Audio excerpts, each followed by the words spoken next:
오늘은 Made in God, 하나님의 라벨이라는 제목으로 하나님 말씀을 전하겠습니다. 제목 보시고 영문법이 틀려서 불편하셨던 분들 계시죠? 연락 많이 올 줄 알았습니다. 누가 제일 먼저 연락 왔을까요? 아내로부터 연락이 왔습니다. 여보, 틀렸어요. 근데 놀라운 것은 우리 첫째 딸이에요. 그러니까 아빠 그거 모를 리가 없어. 뭔가 의도가 있을 거야. 잘 키웠습니다. 틀렸지만 제가 Made in God이라는 용어를 쓴 것은 이 하나님께서 우리에게 주신 라벨에 관하여서 오늘 말씀드리고 싶었기 때문입니다. 여러분 옷에 무슨 라벨이 붙어 있는지 한번 보실래요? 무슨 라벨 붙어 있습니까? Made in Korea? Made in China? Made in 베트남? 이 작은 라벨이요, 그 옷의 가치를 결정해요. 그래서 Made in Italia라고 적혀 붙어 있으면 그것은 같은 디자인이라 할지라도 그 값이 수십 배는 아마 차이가 날 것입니다. 여러분, 근데 우리 인생에도 이 라벨이 붙어 있는 걸 아십니까? 어떤 사람들은 이런 라벨을 붙이고 다닙니다. 이생망. 이생망 뭔지 아십니까? 이번 생은 망했어. 또 이런 라벨을 붙이고 다니기도 합니다. 인생나락. 요즘 젊은 친구들이 사용하는 단어더라고요.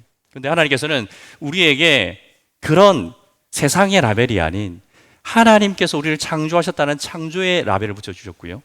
거기에 더하여서 하나님이 모든 것을 창조하셨으니까 거기에 더하여서 하나님 우리를 구원하셨다는 구원의 라벨까지 붙여주셨습니다. 그러니까 우리는 굉장히 특별한 라벨을 붙이고 살아가는 사람들인 거죠. 그런데 하나님께서 이처럼 굉장히 특별하고 또 다른 사람들에게 허락하지 않은 귀중한 라벨을 붙여주셨는데도 불구하고 우리는 여전히 우리의 마음 가운데 난 여전히 부족하고 또 연약하고 충분하지 않다라는 생각에 시달릴 때가 많습니다. 그런데 오늘 바울 사도는 뭐라 말합니까? 내게 능력 주신 자 안에서 내가 모든 것을 할 수 있느니라, 또 예수님 안에서 모든 쓸 것을 채우시리라 라고 우리에게 하나님의 말씀을 들려주고 있습니다. 그래서 오늘은요, 하나님의 라벨이 붙어 있는 우리가 어떻게 내게 능력 주시는 자 안에서 모든 것을 할 수 있는지에 관하여서 한번 살펴보려고 합니다. 첫 번째 대지는요, 내 안에 있는 두 목소리입니다. 여러분 모두 예수님을 구주로 영접하셨죠? 네. 예수님을 영접하는 것은 순간적인 일입니다. 그리고 아주 은혜로운 시간이고 멋진 일이죠. 그런데 예수님을 구주로 영접하는 것은 순간이지만 내가 구주를 영접한 사람으로 살아가는 것, 영접한 사람으로 내 자신을 받아들이는 데는 평생이 걸립니다. 왜냐하면 예수님을 구주로 영접한 이후에도 나는 여전히 연약하고 부족하고 옛사람의 모습이 계속 발견되기 때문이죠. 우리가 처음 하나님께 구원을 받았을 때 이 구원이 어떻게 임합니까? 에베소서 2장 8절 말씀입니다. 우리 다 같이 한번 읽어봅시다. 시작. 너희는 그 은혜에 의하여 믿음으로 말미암아 구원을 받았으니 이것은 너에게서 난 것이 아니요 하나님의 선물이라. 여러분, 여기 중요한 것이 무엇이냐면 하나님의 선물이라는 것입니다. 선물은요, 그 받는 사람의 상황이나 상태에 달려있지 않습니다. 누구 마음입니까? 주는 사람 마음입니다. 선물은 오직 주는 사람 마음입니다. 그래서 우리가 충분히 거룩해졌기 때문에 우리가 구원을 받는 것이 아니죠. 그냥 있는 모습 그대로 하나님께 나아가서 예수님을 구주로 고백하는 순간 하나님께서 구원을 우리에게 선물로 주십니다. 하지만 그것으로 끝이 나는 것이 아니라 그 이후로부터 이 그리스도인들은 많은 갈등에 시달리게 됩니다. 나는 분명히 구원의 확신이 있는데 왜 이렇게 나는 옛사람의 모습 그대로 살아가는 거지? 이런 의문이 끊임없이 우리를 쫓아다닙니다. 그래서 로마서 7장 19절에서는 바울 사도도 이런 고백을 합니다. 내가 원하는 바 선은 행하지 아니하고 도리어 원하지 아니하는 바 악을 행하는도다. 여러분, 이것이 우리가 살아가는 삶의 현실이고 현장입니다. 구원받았지만 구원의 확신이 있지만 여전히 온전히 순종하지 못하고 여전히 실패하고 여전히 죄 중에 거할 때가 많은 것, 이것이 바로 우리의 삶이지요. 그래서 많은 성도들이 이런 생각에 빠지기도 합니다. 같은 죄를 이렇게 계속 반복하는데 내가 정말 구원받은 사람이 맞을까? 내가 이렇게 거룩하게 살지 못하는데 나는 정말 예수님을 믿는 그리스도인이 맞을까? 라는 생각을 해보기도 합니다. 그런데 여러분, 이런 의심과 이런 자책은요, 우리로 하여금 하나님의 은혜를 충분히 신뢰하지 못하게 만들어버립니다. 마치 우리의 구원은 내가 어떻게 하느냐에 달려있다라고 생각하는 것과 같기 때문입니다. 그런데 성경은요, 우리의 생각과 전혀 다릅니다. 여러분, 창세기 1장 13절을 보면 하나님의 창조에 관한 이야기가 나오면서 특별히 하나님께서 인간을 창조하신 이야기가 나옵니다. 하나님께서 인간을 창조하시고 어떻게 말씀하셨습니까? 보시기에 심히 좋았더라. 어떻게 고백했다고 말씀하셨다고요? 심히 좋았더라. 다른 것을 창조하실 때 그냥 보시기에 좋았더라 했는데 인간을 창조하실 때는 심히 좋았더라라고 말씀하십니다. 하나님께서 창조한 인간이 타락할 것을 모르셨을까요? 아셨겠죠. 하나님 모를 리가 없죠. 하나님께서 인간이 타락하실 줄 알면서도 하나님은 인간을 창조하시고 그냥 보시고 심히 좋으셨습니다. 왜냐하면 하나님께서는 죄 중에 타락하여서 죄 중에 거하는 그 모습만 보는 것이 아니라 나중에 내 독생자를 통하여서 구원받고 그들을 회복하실 모습을 미리 바라보시면서 우리를 향하여서 인간을 향하여서 보시기에 심히 좋았더라고 말씀하시는 것입니다. 빌립보서 1장 6절이 이렇게 말씀하시는데요. 우리 같이 한번 읽어볼까요?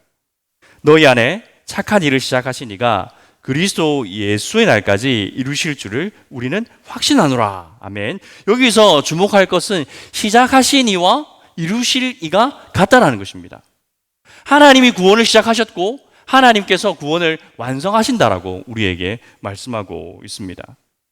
그래서 하나님께서는 우리를 향하여서 어떤 조건적인 사랑을 베풀지 않으세요. 하나님의 사랑은 무조건적이십니다. 하나님께서는 우리가 완벽해질 때를 기다리셨다가 그래 이제 됐다. 구원받을 만하네. 내가 사랑을 줄 만하네. 그래서 우리에게 구원을 베푸시는 것이 아니라는 것이죠. 하나님은 무엇만을 보십니까? 비록 우리가 부족하고 충분하지 않다 할지라도 우리 안에 우리 구주 예수 그리스도를 믿는 믿음만 있다면 그것으로 충분하다라고 하나님은 말씀하십니다. 그런데 우리가 하나님 그거 가지고 충분하지 않습니다. 거기에 뭐 좀 더 보태야 되는 거지요 라고 말한다면 우리는 하나님보다 더 높은 기준을 가지고 있는 것이라고 볼 수 있겠죠. 피조물인 우리가 하나님이 세우신 기준보다 더 높은 기준으로 하나님이 행하신 하나님의 기준을 무시한다면 그것은 불신앙의 모습일 것이고 하나님을 믿지 못하는 모습일 것입니다. 그래서 하나님께서 우리를 보시고 우리 안에 있는 그 믿음을 보시고 너는 이제 충분해. 너는 나의 자녀, 나의 백성이야 라고 말씀하실 때 우리는 그러한 모습을 나 자신을 받아들여야 합니다.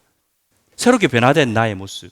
하나님께서 이전과는 전혀 다른 새로운 피조물이 되게 하셨다는 것을 내가 먼저 인정하고 받아들여야 된답니다. 내가 나를 그런 사람으로 받아들이고 신뢰한다는 것은 단지 나를 그냥 있는 모습 그대로 긍정하라라는 의미는 아니고요. 내 안에 예수님이 계시기 때문에 그 예수님이 계시는 새로운 사람이 되었다라는 그 새로운 자아를 긍정하라는 의미입니다. 예수님께서는 지금도 우리를 예수님께서 하나님이 창조하시고 보시기에 심히 좋은 모습으로 계속해서 우리를 바꾸어 나가시고 변화시켜 나가고 계십니다. 그렇게 우리는 계속해서 하나님의 그 기뻐하시는 모습으로 우리의 삶을 계속 변화되고 있다는 것을 우리는 진리로 받아들여야 됩니다. 내 경험이 그렇지 않다 할지라도 그것이 내 경험적으로 즉각적으로 항상 경험되지 않는다 할지라도 내 안에 계신 예수님께서 나를 향한 착한 일을 계속해서 행하고 계시고 끝까지 행할 것이라는 것을 우리는 믿어 의심치 말아야 하는 것이죠. 그렇게 나는 변화되어 가는 상태라는 사람, 그렇게 하나님을 닮아 하나님의 형상을 회복해 가는 상태라는 것을 우리는 받아들여야 됩니다. 우리는 그런 사람인 것이죠.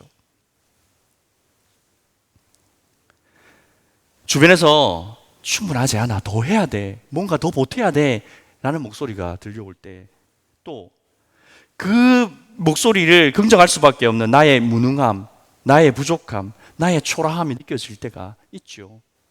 그래서 내가 이렇게 벌레처럼 징그럽게 느껴질 때도 있을 것입니다. 스스로 자신을 용서하지 못할 때도 있을 것입니다. 여러분 아직도 여러분 자신 스스로를 용서하지 못하고 계십니까?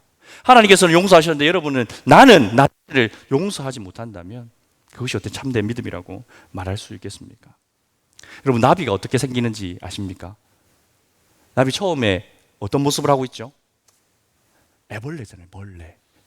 굉장히 징그럽습니다. 이게 한 마리 갖다 놓으면 다 도망가실 겁니다. 근데 그 애벌레가 누에 고치가 되고 그 고치를 찢고 나오면 전혀 새로운 모습, 정말 아름답고 이쁜 나비의 모습으로 변화되는 것처럼 하나님께서는 우리를 그렇게 변화시키고 있는 과정 가운데 있는 것입니다. 그래서 내 경험이 나는 아직 부족하고 나는 충분하지 않다라고 말하고 세상에서 보는 시각이 나를 충분하지 않다라고 말한다 할지라도 우리는 그 목소리를 들어야 하는 것이 아니라 하나님께서 내 안에 계시고 그 하나님께서 나를 변화시키고 있다는 것을 우리는 믿어야 하는 것이죠. 그렇게 자신을 새롭게 변화된 그러한 자신을 긍정하시기를, 또 그렇게 변화되고 있는 여러분 자신들을 신뢰하셔야 하는 것입니다. 옆 사람에게 이렇게 한번 선포합니다. 당신은 예수님 안에 충분하십니다. 당신은 예수님 안에서 충분하십니다. 별로 안 믿으시는 모양인데요, 얼굴 표정이. 다시 한번 진심으로 당신은 예수님 안에서 충분하십니다 라고 한번 격려합시다. 아멘. 두 번째는요, 진짜 라벨 찾기입니다. 우리는 살면서 수많은 소리를 듣습니다. 부모님의 기대의 소리, 사회에서 요구하는 소리, 직장에서의 압박, 심지어 교회에서도 더 열심히 해야지, 더 순종해야지, 더 거룩해야지 라는 이야기들 많이 들립니다. 또 내 내면에서는 내가 과거에 저질렀던 실패와 실수, 허물들이 끝까지 나를 괴롭히죠. 너의 그날의 실수는 결코 회복할 수 없어. 절대 극복할 수 없어. 이런 목소리가 들리기도 하고요. 때로는 다른 사람의 성공이 나의 발목을 잡기도 합니다. 너는 왜 그렇게 성공하지 못해? 너는 왜 저 사람보다 열심히 못하는 거야? 라고 하는 이런 목소리가 끊임없이 우리 주위에 맴돌고 있습니다. 그런데 이런 목소리들이 계속 듣다 보면 하나님께서 나를 새롭게 하셨는데, 아 그래, 나는 새로운 사람이 아니라 나는 모자라고 부족하고 연약하고 충분하지 못한 사람이야 라는 다시 옛사람의 모습을 부정해버리고 있는 현상이 일어납니다.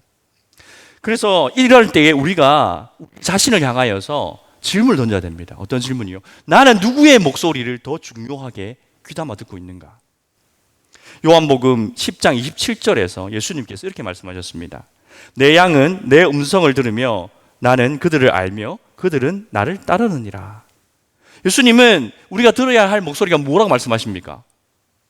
하나님의 말씀, 예수님의 말씀을 들어야 된다라고 우리에게 분명하게 말씀하십니다. 마태복음 3장에 보면 예수님께서 세례받으시는 장면이 나옵니다. 예수님께서 세례를 받으시고 올라오실 때에 여러분 어떤 일이 일어납니까? 하늘에서 하나님 아버지의 음성이 들립니다. 어떤 음성이요? 이는 내 사랑하는 아들이요 내 기뻐하는 자라라는 음성이 들려옵니다. 그리고 성령이 비둘기같이 예수님께 내려오죠. 그렇게 예수님이 공생애를 시작하시거든요. 여러분 이 장면 다시 한번 생각해 보면 그 전에 예수님께서 어떤 사역도 하지 않으셨어요. 예수님이 오병이어의 기적을 일으키지도 않으셨고요, 죽은 자를 다시 살리시지도 않으셨습니다. 바리새인들과 논쟁하시며 그들을 꾸짖지도 아니하셨고요, 제자들을 부르시고 그들을 가르치지도 않으셨습니다. 아무것도 하지 않은 상태. 그때 하나님께서 하늘로부터 예수님에게 너는 내 사랑하는 아들이요 내 기뻐하는 자라라고 말씀해 주셨습니다. 여러분 이것이 무엇을 의미하겠습니까? 하나님의 사랑, 하나님의 인정은 내가 이룬 업적이나 내가 이룩한 성공에 달려있지 않다라는 거예요. 하나님은 내가 어떤 사람인지, 내가 무엇을 이루었는지, 내가 어떤 일을 성취했는지를 보지 아니하시고 먼저 나를 사랑해 주시는 분이라는 것을 우리는 이 세례 장면에서 알 수가 있는 것이죠. 예수님은 이 아버지의 음성을 들으시고 난 이후에 비로소 이제 공생애를 시작하십니다. 그래서 예수님의 공생애는 내가 하나님의 아들 맞아 라는 것을 증명하기 위한 사역이 아니었던 거예요. 예수님은 그것을 증명하실 필요가 없었습니다. 이미 예수님은 하나님의 아들이셨고 이미 하나님의 사랑을 받는 하나님의 유일하신 독생자였기 때문이죠. 예수님께서 공생애를 하신 이유는 그 아버지의 사랑에 때문에, 그 아버지의 뜻이기 때문에, 내 사랑은 아버지의 부탁이기 때문에 그렇게 공생애를 살아가셨던 것입니다. 우리도 마찬가지겠죠. 여러분 하나님의 자녀인 걸 확신하십니까? 갈라디아 3장 26절 말씀을 통해서 확인해 봅시다. 시작. 너희가 다 믿음으로 말미암아 그리스도 예수 안에 있는 하나님의 아들이 되었으니, 우리를 향하여서 하나님의 자녀, 하나님의 아들이라고 말씀합니다. 그러면 그 요단강에서 하늘 위로부터 울려 퍼졌던 그 하나님 아버지의 말씀, 그 음성 우리에게도 해당되지 않을까요? 너는 내 사랑하는 자녀요, 내 기뻐하는 자라라는 음성을 지금 우리를 향하여서 하나님께서 말씀하고 계시는 것입니다. 우리는 그 하나님의 말씀에 귀를 기울여야 하는 것이죠. 그런데 이렇게 분명한 하나님의 메시지가, 하나님의 말씀이 우리에게 울려 퍼지고 있음에도 불구하고 우리는 하나님의 음성보다는 다른 소음과 같은 시끄러운 소리, 쓰잘데기 없는 소리, 거짓말에 우리가 더 많이 귀를 기울이고 살아갑니다. 세상이 끊임없이 우리에게 메시지를 보내죠. 너 부족해, 너 실패자야, 너 같은 인생은 필요 없어, 뭘 어떡하려고, 그만해, 멈춰, 됐어, 어쩌라고, 이런 목소리가 계속해서 우리를 발목을 잡습니다. 근데 여러분, 여기서 이러한 메시지가 우리에게 어떻게 영향력을 주는지를 한번 생각해 볼 필요가 있습니다. 예를 들어 볼게요. 차은우 씨 아시죠? 그렇죠. 바로 잘생겼다는 말 나옵니다. 카리나 씨 아시죠? 그 사람들이 가가지고, 제가 뚜벅뚜벅 가가지고, 차은우 씨, 그 생긴 게 왜 그래?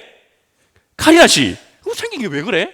라고 말하면 그 차은우 씨, 카리나 씨가 상처받을까요? 받겠습니까? 뭐 사진 띄워드릴까요? 제가 그들이 아니기 때문에 제가 그들의 마음을 알 수 없겠지만, 그들은 자기가 충분히 잘생겼다는 것을 이미 알고 있어요. 그렇기 때문에 주위 사람이 아무리 네가 왜 이렇게 생겼니, 못생겼니, 어쩐니 말을 해도 상처가 안 되는 거예요. 근데 만약에 여러분을 향하여서 누가 충분하지 않다, 넌 부족해 라는 것이 내게 상처가 된다면 그럼 무엇을 의미하겠습니까?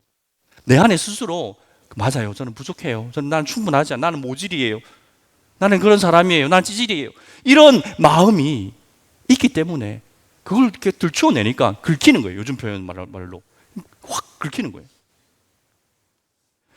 그렇기 때문에 우리가 가장 주목하고 우리가 가장 크게 듣는 그 소리가 내가 누구인지를 결정하는 원인이 된다는 겁니다. 그러면 우리가 누구의 목소리를 가장 크게 들어야 합니까? 우리가 누구의 음성에 귀를 더 기울여야 합니까? 누군가의 말이 하나님의 말씀하시는, 하나님이 나를 바라보시는 그 말씀과 다르다면 그 사람의 말을 들어야 됩니까? 하나님의 말씀을 들어야 됩니까? 당연히 하나님의 말씀을 들어야 하는 것이죠. 여러분, 이것이 바로 라벨의 문제예요. 라벨. 누가 여러분을 창조했습니까? 누가 여러분을 구원했습니까? 누가 여러분의 인생의 참 주인이십니까? 여러분을 향하여서 너는 충분하지 않아, 너는 루저야, 너는 찌질해 라고 말하는 사람이 여러분의 창조주도 아니고 여러분의 구주도 아니고 여러분의 주인도 아니라면 그 사람이 당신에게 라벨을 붙이려고 할 때에 그것을 순순히 받아들여서 안 된다는 겁니다. 그들은 결코 여러분들을 향하여서 그런 라벨을 붙일 자격이 없는 사람들입니다. 세상이 여러분들에게 그런 라벨을 붙이려고 할 때, 세상이 그렇게 여러분들을 정의하려고 할 때 순순히 받아들이지 마시고 저항하셔야 되는 겁니다. 학생들은 어떻게 라벨을 붙입니까? 성적에 따라서 라벨을 쫙쫙 붙입니다. 직장인들은요, 성과와 연봉으로 라벨을 붙입니다. 부모들에게는 자녀들이 어떤 대학을 갔는지를 가지고 또 라벨을 붙입니다. 외모로 라벨을 붙이기도 하고요. 또 사는 집이 전세인지 월세인지 자가인지 빌라인지 아파트인지 이런 거 가지고 붙입니다. 강남인지 강북인지 이런 거 가지고 세상 끊임없이 우리에게 라벨링 하려고 해요. 붙이려고 한다고요. 이런 세상의 라벨을 절대로 순순히 그냥 받아들여서는 안 된다는 것입니다. 그들은 여러분을 창조하지도 않았고 구원하지도 않았고 여러분 삶의 주인도 아닙니다. 그러면 우리의 인생에 나에게 라벨을 붙일 수 있는 존재는 누구입니까? 여러분을 창조하셨고 여러분을 구원하셨고 여러분 인생의 참 주인 되신 분 누구이십니까? 바로 우리 하나님이시면 우리 주님이시지 않습니까? 우리 예수님 말고는 여러분에게 그 어떤 라벨도 붙일 수 없습니다. 하나님께서 여러분에게 어떤 라벨을 붙여주셨습니까? 하늘에 어떤 음성이 들려왔습니까? 너는 내 사랑하는 아들이요, 내 기뻐하는 자라라는 이 라벨을 하나님께서 우리 모두에게 붙여주신 거예요. 한번 확인해 보세요. 붙어있나? 믿음으로 보면 보여야 하는 거죠. 이것이 바로 하나님의 라벨입니다. 우리는 그런 라벨을 붙이고 살아가는 사람들인 거죠. 여러분, 이 라벨은요, 천사들도 붙이기 원했지만 절대 안 붙여주는 거예요. 그 천사들도 시기하며 질투하기까지 하는 최고의 라벨 우리에게 허락하신 것입니다. 그래서 우리가 예전에 했던 실수나 실패, 나의 과오나 잘못이 절대로 우리의 라벨이 될 수 없습니다. 하나님은 우리가 실수가 있고 우리에게 허물이 있는 줄 알면서도 하나님의 라벨을 우리에게 붙여주셨기 때문입니다. 우리는 스스로 돌아보아도 나는 그런 라벨을 붙일 수 있는 자격이 없다라는 것을 다 알고 있어요. 그렇다고 하나님께서는 우리에게 이 라벨을 허락해 주셨습니다. 그리고 내가 실수하더라도, 내가 실패하더라도, 또 내가 반복되는 죄를 짓는다 할지라도 그 라벨을 떼지 않는다는 겁니다. 오히려 끝까지 그 라벨을 붙이고 끝까지 그런 사람으로 만들어 가십니다. 저 명품은 잘 모르지만 진짜 명품은 AS 기간이 없다라고 하더라고요. 무한정으로 수리가 된다고 합니다. 하나님께서 우리를 하나님의 최고의 작품으로, 명품으로 만드시고 라벨링 하셨기 때문에 하나님은 끊임없이 우리를 향하여서 AS 하시는 중이십니다. 우리의 부족함이 있고 우리의 모자람이 있고 우리의 연약함이 있다 할지라도 우리에게 그 라벨을 떼버리시는 분이 아니라 오히려 내가 그 라벨을 붙였기 때문에 끝까지 우리의 삶을 책임져 주시는 분이 바로 우리 하나님이시라는 것입니다. 그렇기 때문에 여러분, 지금 여러분의 모습이 마음에 들지 않는다고 해서 스스로 미워하시고 스스로를 저주하시고 이번 생은 망했어 라고 하면서 인생을 포기해서는 안 되는 것입니다. 세상에 여러분들에게 붙여있는 그 라벨은 성령의 능력으로 다 떼버리시기 바랍니다. 그리고 성령이 인쳐주신 Made in God이라는 그 라벨이 나에게 붙어있다는 것을 여러분 믿으셔야 합니다. 그리고 그런 라벨이 붙은 사람이라는 것을 당당하게 자랑하시고, 그리고 그러한 라벨에 붙은 사람의 합당한 삶을 살아가도록 하나님께서 우리를 부르시는 것입니다. 그러니 Made in God, 하나님께서 나를 창조하셨어, 하나님께서 나를 구원하셨어, 하나님께서 나를 지금도 AS 하고 계시는, 나는 그런 하나님의 자녀요, 하나님이 기뻐하는 자라는 그런 라벨을 계속해서 바라보시는 우리 모든 성도님들 되시기를 주님의 이름으로 축원드립니다. 이제 하나님께서 우리를 어떻게 바라보시고 어떤 라벨을 붙였는지 알았다면, 이제 세 번째는요, 이제 Made in God, 이 라벨을 붙은 사람으로서 살아가는 삶을 어떻게 살 것인가, 이 문제만 남았죠. 하나님께서 나를 창조하셨다라는 것은, 그리고 나를 구원하셨다라는 것은 하나님께서 이미 나를 충분하게 만드셨다라는 것을 우리는 받아들여야 합니다. 첫 번째 대지 말씀드렸죠. 오늘 말씀 다시 한번 읽어볼까요? 빌립보서 4장 13절 말씀 시작. 내게 능력 주시는 자 안에서 내가 모든 것을 할 수 있느니라. 이것이 바로 우리를 이미 충분하게 하셨다라는 하나님의 말씀입니다. 그런데 하나님이 주시는 이 충분함이라는 것은요, 모든 것을 완벽하게 주시는 차고 넘치는 충만함이 아니라 지금을 위한 충분함입니다. 지금을 위한 충분함. 우리가 이것을 어디서 발견할 수 있냐면, 여러분, 예수님께서 기도 가르치셨잖아요. 기도 가르치시면서 어떻게 가르치셨습니까? 오늘 우리에게 일용할 양식을 주시옵고 라고 기도를 가르치셨죠. 오늘 우리에게 한 달치 양식을 주시옵고, 오늘 우리에게 1년치 양식을 주시옵고 라고 기도를 가르치지 않고, 오늘 우리에게 일용할 양식을 달라고 기도하라고 예수님께서 말씀하셨습니다. 하나님은 코스트코나 이마트 트레이더스가 아닙니다. 한 달치를 확 땡겨오는 분이 아니라는 거죠. 하나님께서는 우리에게 일용할 양식을 주시기를 기뻐하십니다. 왜요? 그래야 매일매일 매 순간순간 하나님을 의지하기 때문입니다. 여러분들에게 모든 것을 풍성하게, 모든 걸 한꺼번에 다 부어주시면 여기에 나와서 기도하실 분이 몇이나 될까요?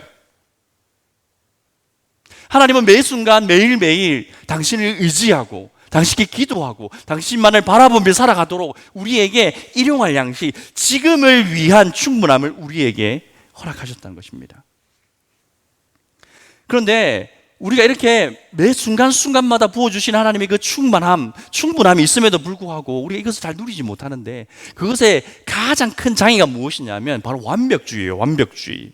우리는 자주 내가 충분히 준비가 되면요, 하나님 내가 충분히 좀 완벽해지면요, 내가 충분히 성숙해, 그때 가서 할게요 라고, 그때 시작하겠다고 그렇게 잘 미룰 때가 많죠. 근데 여러분, 이게 함정입니다.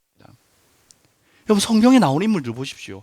완벽해서 완전해서 충분해서 하나님의 일을 감당한 사람이 누가 있습니까? 모세는요 말을 더듬었어요. 다윗은요 간음죄를 저질렀습니다. 베드로는요 우리 아까 찬양했잖아요. 그는 예수님을 배반한 사람이에요. 그럼에도 하나님께서 그를 사용하셨습니다. 왜요?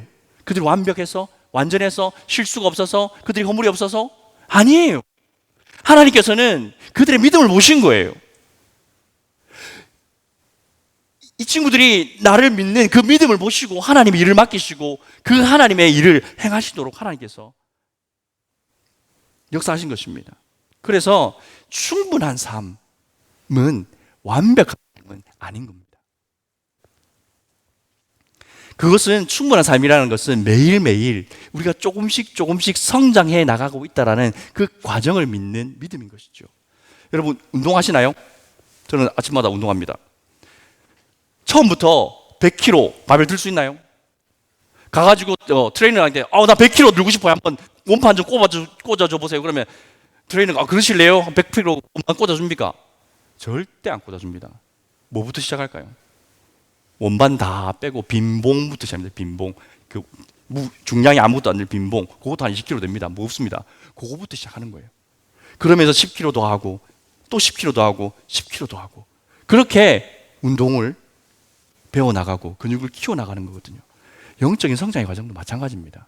우리가 한 번에 정말 예수님을 닮아가는 완벽하게 닮은 똑같은 사람이 될 수 없습니다. 그러나 매일매일 순간순간 그 순간마다 하나님께서 우리에게 은혜를 베푸시고 우리를 충분하게 하셔서 그 순간에 예수님을 닮아가는 선택을 할 수 있도록 우리를 도우신다는 것. 이것이 하나님께서 우리에게 충분하게 하신다라는 의미인 것이죠. 그래서 여러분 5분 기도하는 거 힘드시면 1분부터 시작하십시오. 성경 한 장이 읽기 힘드시면 한 구절부터라도 시작하십시오. 여러분 영적인 변화는요 시작이 중요한 거예요. 아무리 작아 보인다 할지라도 시작하지 않는 것보다는 시작하는 것이 하나님이 훨씬 더 기뻐하시는 일이에요. 내가 한 장 못 읽을 바에는 난 차라리 성경 읽지 않겠다. 야, 너 대단하다. 박수 쳐주세요. 내가 1시간 기도하지 못한다면 오늘은 기도하지 않겠습니다 라고 하면서 기도하지 않는다면 야, 너 강단 있네. 하나님 기뻐하세요. 그럴 리가 없지 않습니까? 내가 1분 기도한다고 해서 다른 사람 1시간 기도보다 못하다고 생각하시면 안 되는 거예요. 하나님께서 우리에게 각자에게 은사를 주시고 분량을 주셨기 때문에 그 은사와 분량에 맞게 시작하도록 하나님께서는 우리를 격려하고 계시는 것입니다. 그럼 여러분 뭔가 내가 저 멀리까지 닿을 수 있는 그런 상태가 되지 않았기 때문에 나는 지금 이 상태로는 나 아무것도 안 할 거야. 저 청년사에 가면서 이런 얘기 진짜 많이 들었어요. 목사님 저는 한 번 하면 진짜 잘해야 되거든요. 근데 지금 제가 진짜 잘할 수 있는 환경이 안 돼요. 진짜 잘할 수 있는 환경이 되면 그때 할게요. 얼마나 많이 당했는지 모릅니다. 근데 하나님은 그 순간을 감당할 수 있는 은혜를 주시고 그렇게 우리를 충만하게 하시기 때문에 시작하는 것이 제일 중요한 것이죠. 그래서 우리가 하나님 안에서 충만한 삶을 살아가는 것은 오늘 나의 작은 하나의 시작으로부터 그 시작을 이루시는 하나님의 작은 은혜로부터 시작한다는 것을 우리가 잊지 말아야 할 것입니다. 매일매일 나를 충만하게 하시는 그 하나님을 믿으시고 매 순간순간 나를 충만하게 하시는 그 하나님의 능력을 믿으시고 한 걸음 한 걸음 나아가는 것이죠. 그것이 하나님께서 성도들에게 원하시는 삶의 모습인 것입니다. 그래서 이렇게 살면 부족함에서 충분함으로, 충분함에서 풍성함으로, 그리고 더 나아가서 이 풍성함을 다른 사람에게도 흘려보낼 수 있는 삶을 살아가도록 하나님께서 우리를 부르고 계시는 것입니다. 그러니 여러분 한 번에 내가 모든 것을 완벽하게 완전하게 이룰 때까지 난 아무것도 하지 않을 거야, 이런 함정에 빠지셔는 거짓말에 속지 마시고 오늘 내가 할 수 있는 일에 우리가 한 걸음 한 걸음 나아가야 하는 것입니다. 여러분 숨을 한번 크게 한번 들어 마셔보십시오. 폐 안으로 공기가 들어오는 게 느껴지세요? 느껴지세요? 기침하시네. 다시. 몸 안으로 공기가 들어오는 게 느껴지세요? 내 몸 안에 공기가 있는 게 느껴지십니까? 그런 것처럼 예수님이 지금 내 안에 계시다라는 것을 믿으시기 바랍니다. 예수님이 내 안에 계십니다. 예수님이 내 안에 계시다는 것이 어떤 의미겠습니까? 예수님의 부활의 능력, 예수님의 지혜, 예수님의 용기, 예수님의 위로, 예수님의 치유, 예수님의 평안, 그 모든 것이 내 안에 있다라는 의미인 것입니다. 그러니 우리가 어찌 나는 부족하다고 말할 수 있습니까? 내 안에 모든 것을 가지고 계신 그 그리스도께서 나와 함께 하시는데, 내 안에 계신데 우리가 어떻게 나는 부족합니다 라고 말할 수 있겠습니까? 우리가 내 안에 예수님이 계시지 않다는 것을 망각하면 그렇게 생각할 수 있겠지만, 나는 하나님 안에 있고 예수님이 내 안에 거하신다는 것을 나는 믿는다면, 우리는 매일매일 내게 능력 주시는 자 안에서 모든 것을 할 수 있다라는 그러한 믿음과 그것을 이루어가게 하실 그 하나님의 그 은혜 가운데 우리를 살아가게 하시는 것입니다. 다시 한번 해볼까요? 여러분, 숨을 들이마시면서 예수님이 내 안에 라고 고백하시기 바랍니다. 시작. 예수님이 내 안에. 내뱉으시면서 나는 충분하다. 다시 한번. 자, 들이마시면서 예수님이 내 안에. 내쉬면서 나는 충분하다. 맞습니다, 여러분. 예수님이 우리 안에 계시기 때문에, 그리고 우리에게 Made in God이라는 하나님 그 라벨을 붙여주시고 우리를 고아와 같이 버려두지 아니하시고 우리와 함께 하시기 때문에 우리는 예수 그리스도 안에서 모든 것을 할 수 있는, 능치 못함이 없는 그러한 그리스도인이 된 것입니다. 그러니 한 걸음 한 걸음 나아가시는 여러분들의 복된 삶이 되시기를 주님의 이름으로 축원드립니다.